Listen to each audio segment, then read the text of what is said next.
Hello, Bulletproof Business Pro Masters. Welcome to 2023. This is going to be a great year.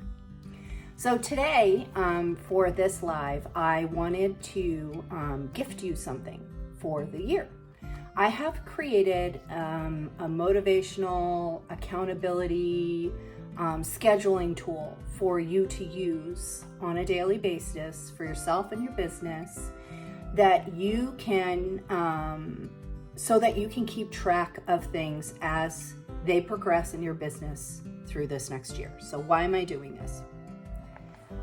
I know that at the beginning of the year, we all look back at our businesses and we think, what if? If you've made a lot of progress this year, you might be looking at your business and say, oh my gosh, I can't believe I did XYZ. Hopefully that's where you are. But for some of you, you're coming into this new year with new goals. Either you've kicked last year's goals butts, or you need to come up with a new plan for yourself so that you make progress moving forward. One of the best ways to do that is to journal daily. Yes, I know, not my favorite thing, but I have noticed that when I'm faithful about keeping track of where I actually am in my business on a daily basis, and then I look back at the end of the week or a month, and then, the real joy is looking back at the end of the year, I see all this progress. And, there are two things that hit me at the end of every year. The first one is honestly, it's grief.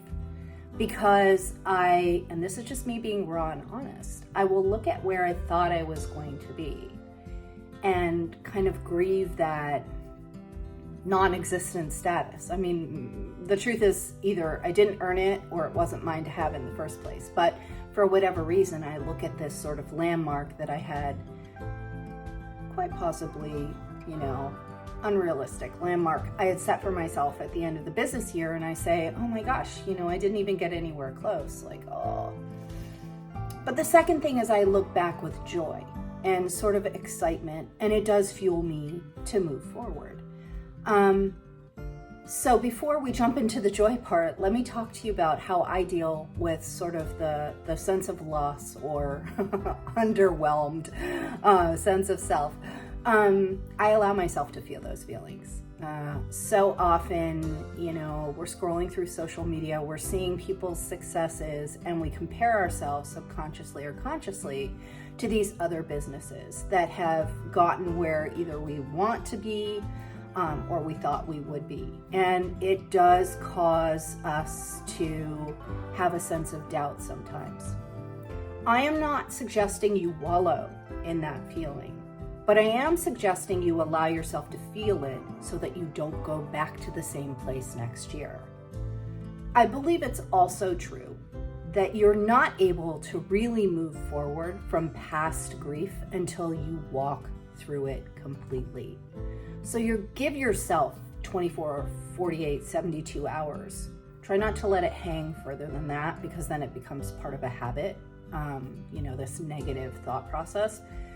And you don't want it to be really overwhelmingly negative, but allow yourself to go through that sort of grieving process of where you thought you'd be. Because at the end of that period, and it'll kind of happen naturally, you will realize things will start spurring in your mind that will have the positive, reflection, and you will create subconsciously these steps of action, so that when you say at the end of that period of time, okay, I'm done now, now it's time for me to go on to the planning, implementing, habit setting, goal chasing part of the year, that you're ready to do it.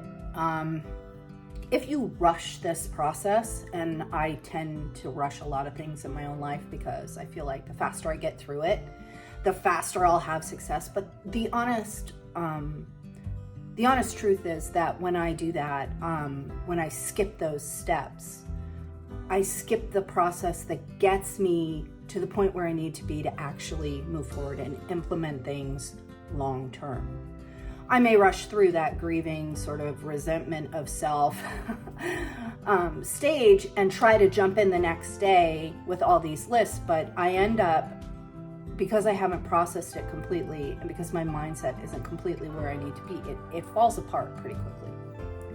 So stay in that space. Let yourself kind of absorb the perceived losses, so that when you're ready to turn around a day or 2 or 3 later, and like I said, don't let it keep dragging on. Like, give yourself the time to grieve and then just pick up and move on. You are ready to go into the joy part of it, and the excitement part of it, and the planning part of it. And that's what I want you to use this journal for. So there will be a link below this video. And when you click on it, it's going to tell you, do you want to copy this to your own drive? Save this link, because every month you're going to want to click the link to make another copy for yourself. So go ahead, make a copy to your drive, immediately rename it. There's a spot at the front that says put the month here, or update, month here. So we're in January, so it would say monthly journal, January 2023. Change it so that when you copy the same link the following month, you can create a whole new journal and just name it February. I've put 5 weeks in it, only because months start not always on a Monday. They may start on a Saturday, and so try to shift things around a little bit for you. But try to go in there every day and fill out each of these sections. There are only 4 sections on each day, and really this should only take you 5 or 10 minutes. It shouldn't be a long process. You don't have to think about it like that. In the first section, there's an area for you to list 3 things that you want to accomplish in the next workday.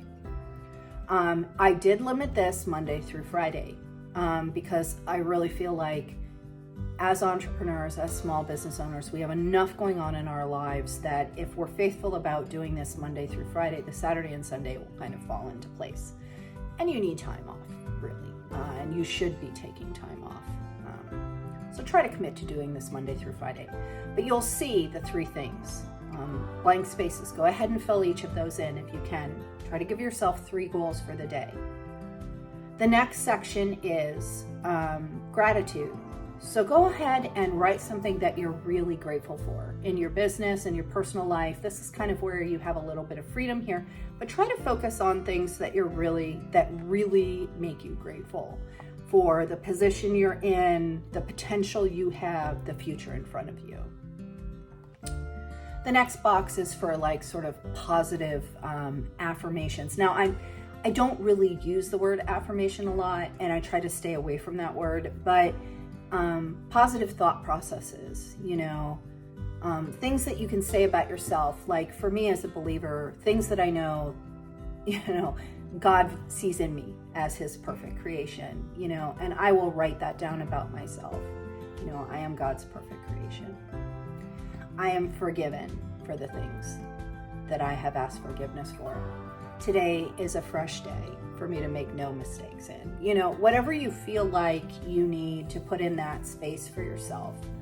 It's a good way to just keep these thoughts fresh every single day, because we can get stale in our own thinking and habits. And then those are the first sections that you fill in the morning. And try to do this first thing. Grab a cup of coffee. If you go running, come back while you're stretching, fill in your notebook, okay? Make it the first thing that you kind of settle down and do when you're still, after you've gotten up and gotten ready for the day. At the end of the day, and quite honestly, sometimes I end up doing this the next morning because my hours are so funny, and because I manage multiple businesses, I'm jumping in and out all day. But I do try to do this, is come in and write down the 3 things you accomplish for the day. Now, I will tell you, more than 80% of the time, I hit one of them, but the other 2 things weren't even on my list.